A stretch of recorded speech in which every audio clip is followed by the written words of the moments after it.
You are not a human being with a soul. You are a soul that temporarily inhabits a physical body.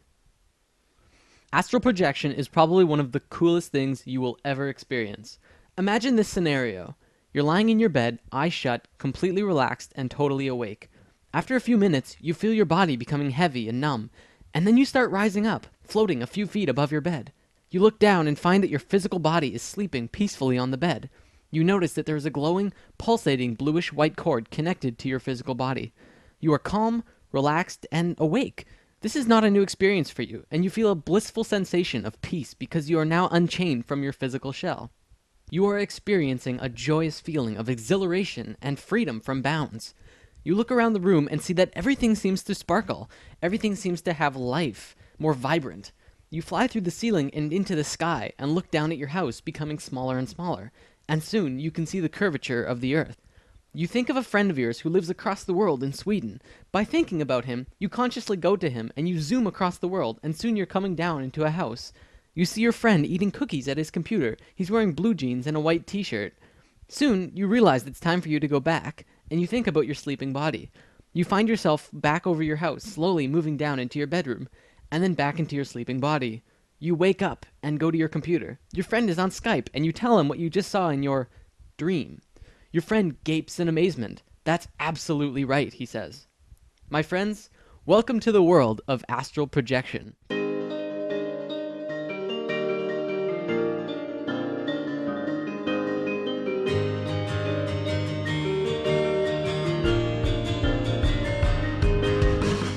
Astral projection is a phenomenon that is becoming rapidly more popular in the last 20 years, and even more so in the last 5. It is a process by which the human consciousness temporarily leaves the physical body and functions independently, while the physical body remains still and passive throughout. This results in observing the world from a point of view other than that of the physical body, and by means other than those of the physical senses. While astral projecting, however, you retain a very high level of waking consciousness during the experience, and can remember the event in every detail upon returning to the physical body. For many people, this happens randomly while asleep, becoming conscious in the middle of a dream. If you haven't, odds are somebody you know has. This is a very common experience, which is also known as lucid dreaming or out-of-body experience, OBE for short. This may sound crazy, but it really isn't. It's just relatively outside of the average human consciousness. In fact, we all experience this out-of-body state every night when we sleep. Most of these projections are unconscious because we are not trained to remember them. We'll be talking more about that in a bit. Astral travel was also known about in ancient times. The Egyptians called this the light body, Ka. They left inscriptions and drawings on rock walls depicting the soul leaving the human body. The Tibetans called it a double body, which housed the soul. Many Greek philosophers like Plato, Herodotus, and Hermotimus all talked about this as well. It's even written about in the Bible, for example in the Apocalypse of John and as well as the epistles of Paul and Tarsus. Reports confirm that at least 1 in 10 people have experienced a conscious OBE, either spontaneous or controlled. Spontaneous OBEs can occur at any time, while sleeping, during sickness, under medication, during an accident, or even while meditating. Controlled is like it sounds, willingly leaving the body. Before we continue, let's talk a little more about dimensions that we established an understanding of in Lesson 7. The dimension I'd like to talk about in specific is the 4th dimension, which is also generally referred to as the astral realm. Those who have visited the astral typically find themselves in an environment where all senses seem greatly magnified.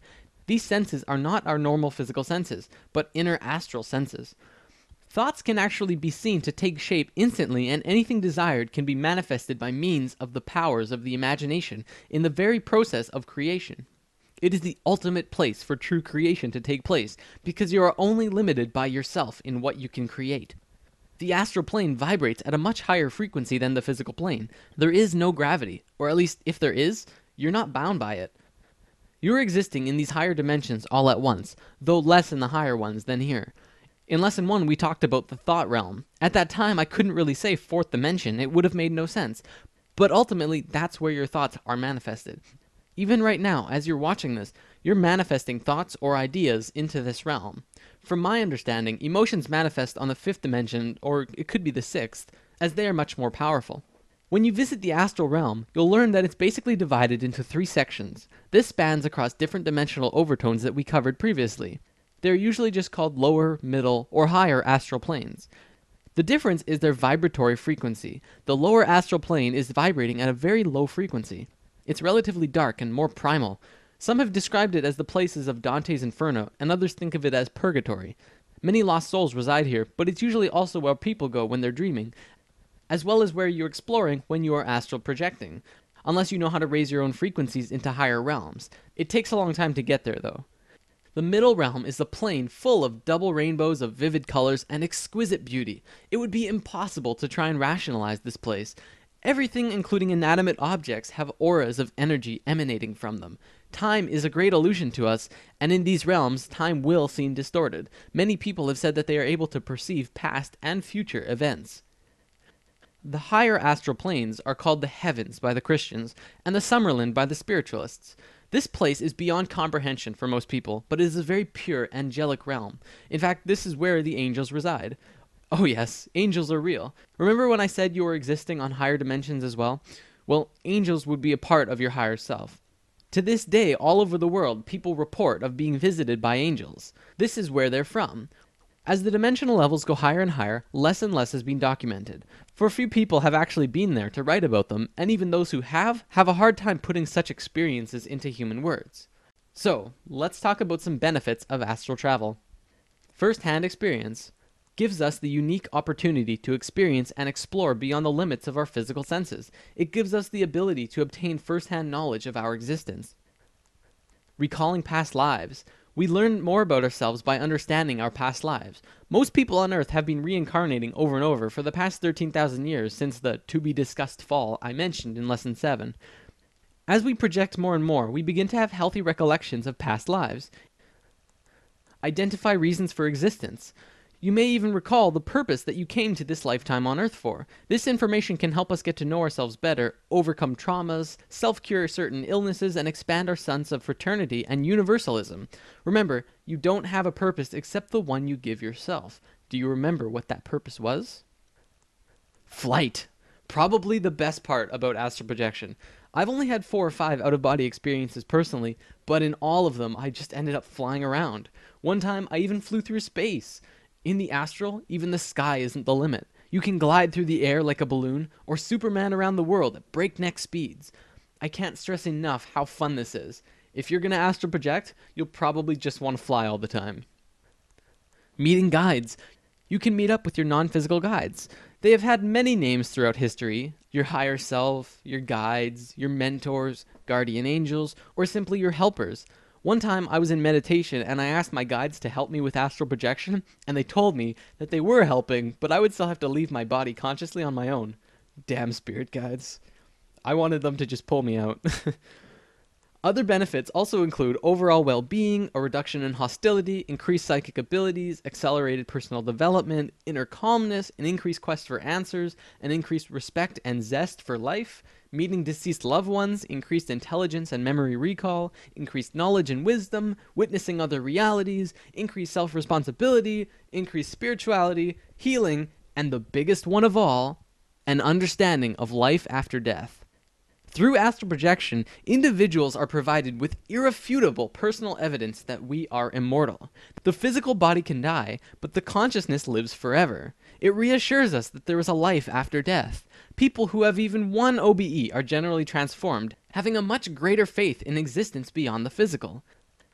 Fear of death is just fear of the unknown. Once you separate from your body, you absolutely know that you continue after death. Dying may not be a scary experience, but rather a wondrous, spiritual adventure into the next realm of being. Death is something to be embraced with excitement and anticipation when the time arrives. That's key, by the way. When the time arrives. I'm not advocating you kill yourself. Especially at this point in human history, you're going to want to be around for what's happening. On that topic, it's time to talk about heaven and hell. When you astral project, one of the first things you realize is that you are in control of your reality, more instantly than on the physical. If you want to fly, you fly. If you want some kind of flying car, you can materialize it right in front of you. Though I'm not sure why you'd need it. The concept of heaven and hell came from this understanding. When you die, you return to the 4th dimension. If you're a good person, you will create a good reality. Good people create good afterlife in higher dimensions. Then they will hang around in that realm for however long they want, and eventually, if they choose to, return to Earth and start a new lifetime. If you are a bad person, full of hatred or fear or anger, you will also return to this fourth dimension, but you will create a reality full of hatred and fear and anger. Ultimately, heaven and hell are the same place, and it's what you create it to be. For the record, this is how it works in the physical realm as well. We talked about this in lesson 1. You create your own reality. It's just in this dimension, the process is very slow because everything is more dense. You're bound by your physical body. The silver cord that I mentioned earlier, by the way, is the cord that tethers your physical body to your spirit. It connects when your soul connects to the physical body, and when you are astral projecting, it tethers your spirit to your body, and you can see it, but you can't break it. The cord only breaks when you die. Everyone who has ever consciously astral projected will see this cord. It can stretch to infinity and will make sure that no matter how far you go, you can always return to your body. Dreaming! What are dreams? Well, when you're asleep, you are out of body. Your physical body needs rest, but your consciousness, your spirit, does not. So your consciousness returns to higher levels of being for the night. You do this every night. Remember, in higher dimensions, you can create any experience for yourself instantly. Dreams are simply you just creating experiences for yourself out of memories or thoughts or emotions that you have. Usually while you're dreaming, you're functioning at a very low level of consciousness. You're not trained to remember and consciously experience these realities you're creating, so dreams seem kind of hazy. So when you have a dream and you're pondering the meaning, just ask yourself, why did I give myself that experience? Some have said in these higher realms they could perceive the past and future. Perhaps this is why sometimes we have dreams of things that happen a week later. Scientist Stephen LaBerge has actually proven that the phenomena known as lucid dreaming is real. Lucid dreaming and astral projection are actually the exact same thing. Many mainstream scientists will say that astral projection is unproven. However, now we've proven lucid dreaming to be real, so naturally, if you accept lucid dreaming, you have to accept astral projection as well. So what's the difference between lucid dreaming and astral projection? Well, lucid dreaming is becoming conscious while asleep, already out of body. Astral projection is consciously leaving the body, going straight from a waking state to an out-of-body state. And that's it. Now I have a little surprise for you, but first I want to say this. I don't have time to teach you methods of astral projecting, but I have a myriad of resources for you to look at in case you want to try it out. I really recommend it because it's absolutely the coolest experience you will ever have. Even for you skeptics, I ask that you don't immediately shut this out, especially since modern science has proven it to be real. My first recommended source is the book Astral Projection: Amazing Journeys Outside the Body. This is the best book you will ever read on the topic. It has great descriptions and explanations of everything, including tons and tons of projection methods as well. Next, the 3 Robert Monroe books in this order: Far Journey, Ultimate Journey, Journeys Outside the Body. As I mentioned in Lesson 8, Robert Monroe completely mapped out these other worlds, and if you want to learn about them in depth, seriously check these out. Next, the website theworldofluciddreaming.com is fantastic. Tons and tons of great resources and information for lucid dreaming, dream herbs, projection techniques, everything. Next, the YouTube series called Lucidology 101, tips and tricks to have 100 OBEs in 100 days. The author is Nicholas Newport, a guy who has been studying projection techniques and has some really fantastic insights on it. He also sells Lucidology 102 and 103 on his site. Very helpful resources. And finally, binaural beats. In Lesson 8, we talked about binaural beats and what they are good for. There are many, many binaural beats that you can use to achieve out-of-body states, but you should learn to meditate first, of course. Remember, Google is your friend. Simply Googling astral projection will give you a myriad of other sources that will help you find out as much as you need to know about it. There's tons of stuff out there. And now for your surprise. Simply explaining astral projection won't show you just how incredible of an experience it truly is. I want to show you. So I worked really hard this week, and I hope to give you an idea of what you can expect to experience whenever you go out of body, if you choose to.